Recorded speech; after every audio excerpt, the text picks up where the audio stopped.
By the way, I prepared notes, I didn't prepare a script. So hopefully what I say makes sense. If it doesn't, too bad. The next video will be a little bit more prepared and scripted than this one.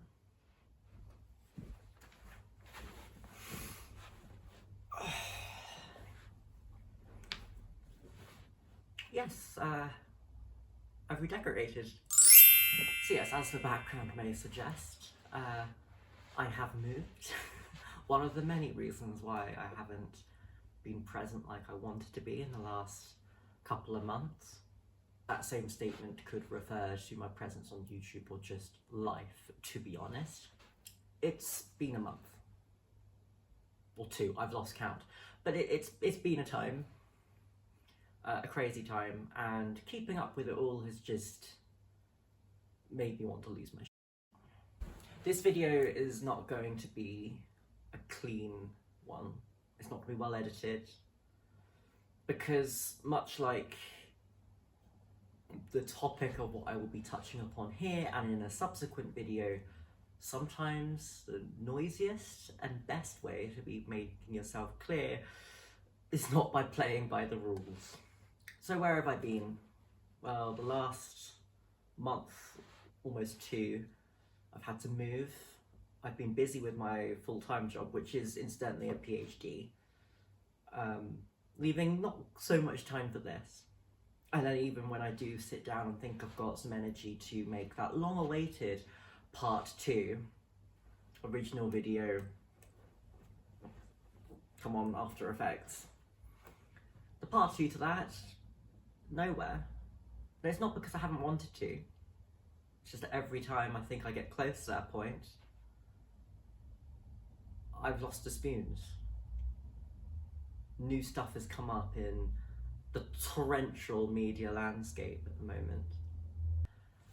Every time I try and come up with a well-communicated, respectable video, some response to what's going on, well-constructed, well-meaning, I'm on the back foot. Earlier I recorded, in a less well-lit environment, some of my angry thoughts, which I'm going to cut to now. Ow! See, respectability politics, at least in the way that well-meaning people think about it, like a well-polished video, requires a lot of effort, and not always for much out of it. So let's just make my feelings clear from the off. I am so angry. I am angry at the court system, the people who try to abuse the court system from the start, those same people benefiting off other people I'm angry with. A flawed review to try and take away rights in medicine, which has also been used to extend the subtraction of rights in the legal realm. The ECHR, Equalities and Human Rights Commission, refusing to properly acknowledge the need for consultancy with trans people, all in all coupled with useless politicians who are happy to see so many issues with the erosion of trans rights in the hands of these, seems like politicians who have the real power pretend that suddenly they have to respect a regulator, for one, the Equalities and Human Rights Commission, rather than a lawmaker. The Cass review, so flawed as it is, used as a lightning rod by anti-trans organisations, seeming to persuade politicians into said corner. I am angry and disappointed in the most profound way. And this is not to mention the US and the stuff happening across the pond, where honestly I'm struggling to keep up. I made a video essay a while ago with, well, a prelude to an essay even, with the expectation to make a part 2 a month later, and then 2 months later, 100 days into Trump's office, and now I've reached a point where I thought, hey, I'm just going to give up.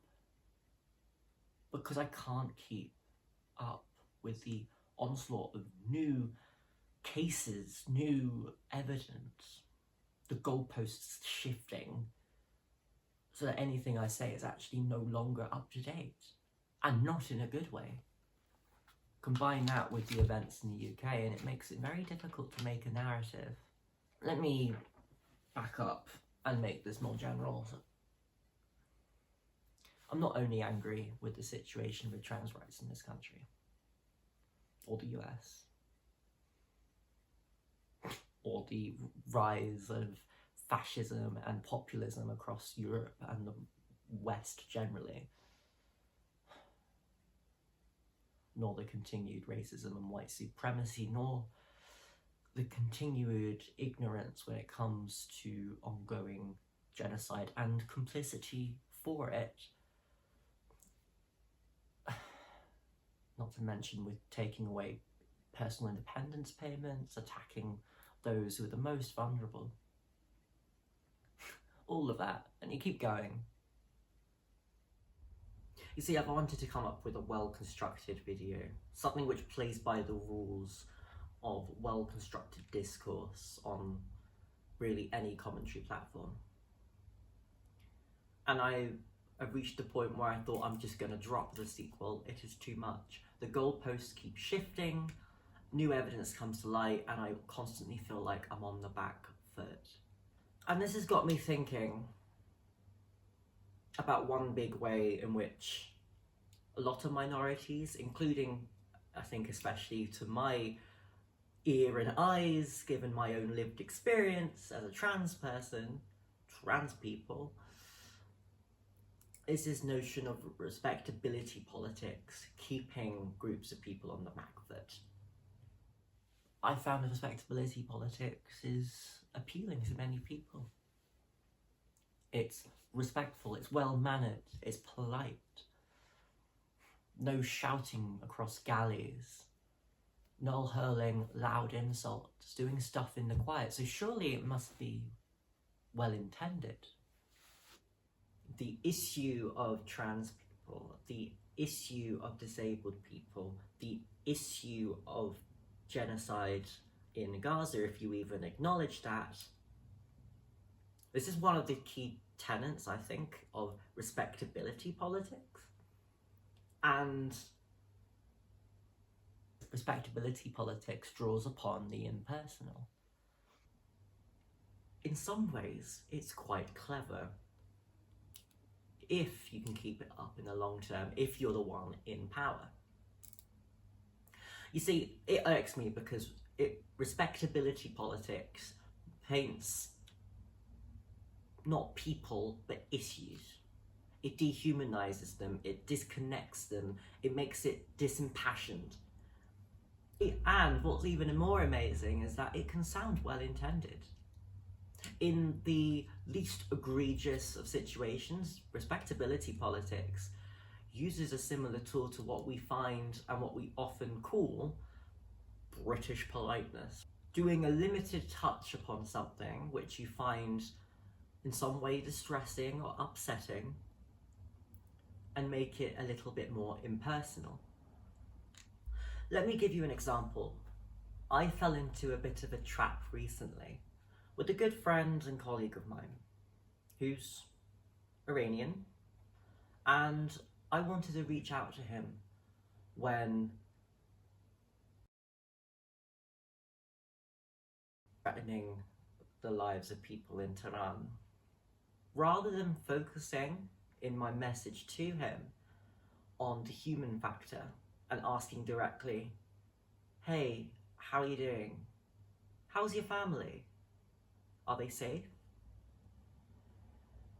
I instead responded to a story he had on Instagram and made comment on the situation being so, which it is. And in my head, it wasn't because I was purposely trying to disconnect the human element, but something happened there. He checked me on it and said, look, that's not a particularly helpful discourse, I'd much rather you or other people ask me about me or my family, which is completely fair enough. And fortunately, I was able to then check myself on that. For another example, in my Supreme Court reaction video, had several awful comments, one of which was one which I decided to presume was well intended because of its respectability tone. I will come back to a couple of other facets of it shortly, but one of them was the impersonal language of referring not to trans people, but the trans movement. And in my response to this comment on this YouTube video, I picked this person up on it. And I said, hey, purposely referring to us as the movement, the issue, the media feeds off it, has done for years, and I've noticed this. I think it happens everywhere, it's just that the way it happens to trans people is more oblique. Anyway, media feeds off it by describing us as the issue, as a movement, as activists, as a thing which you can describe intellectually but not emotively. You give equal license to those who want to wrong us, to discuss us. Discuss our existence without actually discussing our existence and how we experience life as trans people. Moreover, it points a very homogeneous shape on us, which it ties into something else which I want to bring up.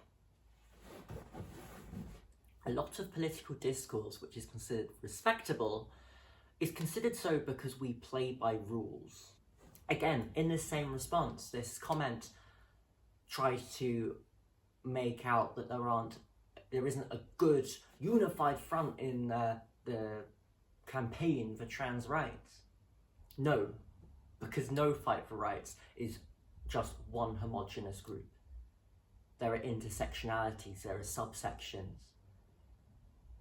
there are individuals at the end of it, but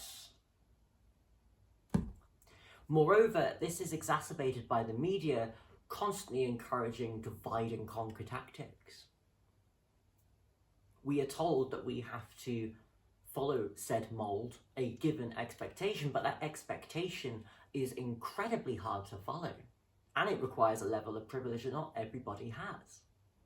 I guess another way of putting this is that this notion of respectable politics forces people to try and play by the rules of the system, put you on a back foot, and play by the rules that the people in charge have created to disadvantage you in the first place.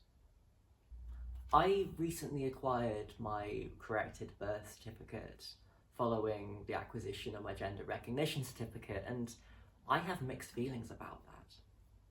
On the one hand, I now have the right to marry, retire, and parent in the correct gender.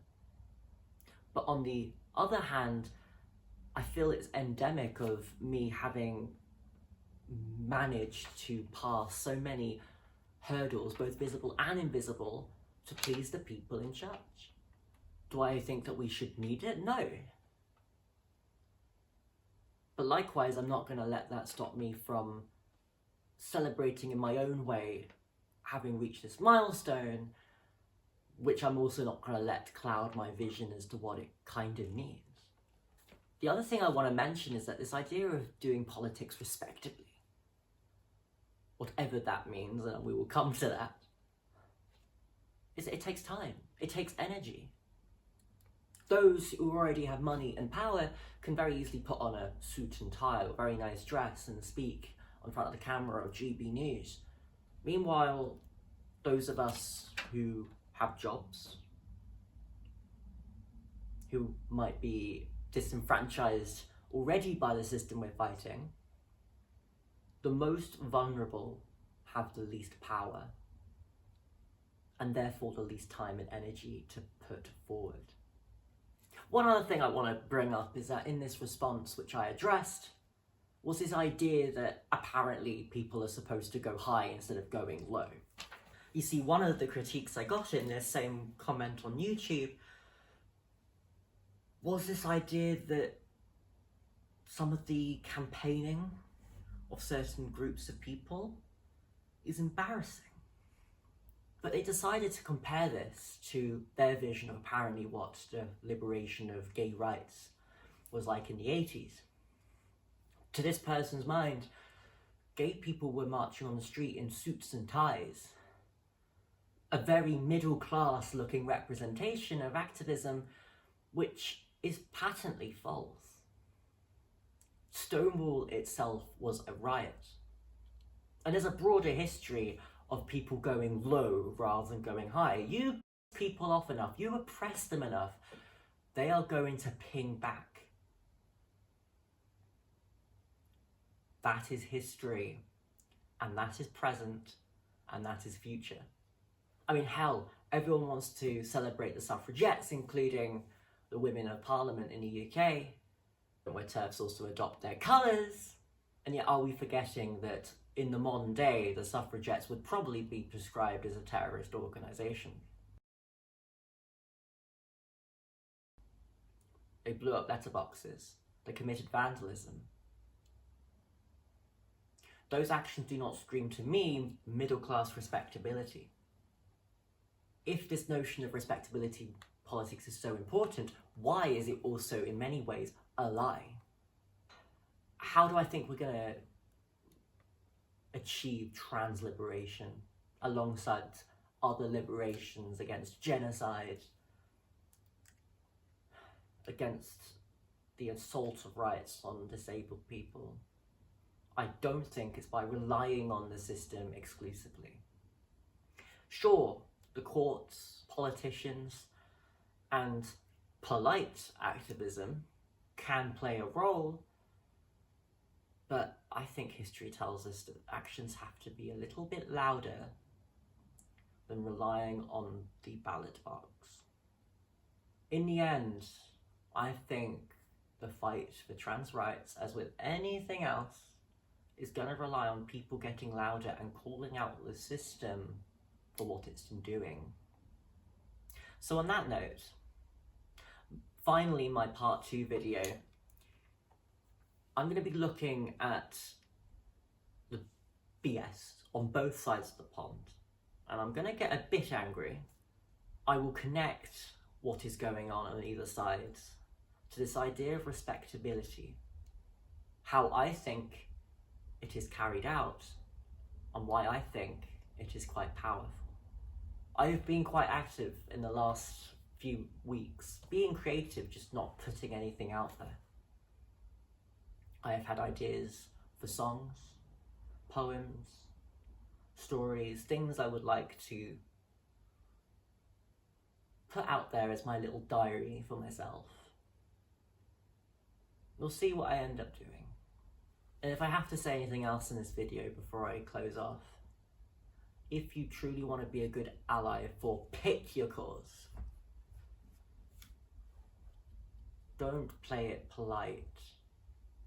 Listen to your friends, hold them tight, and let them get angry.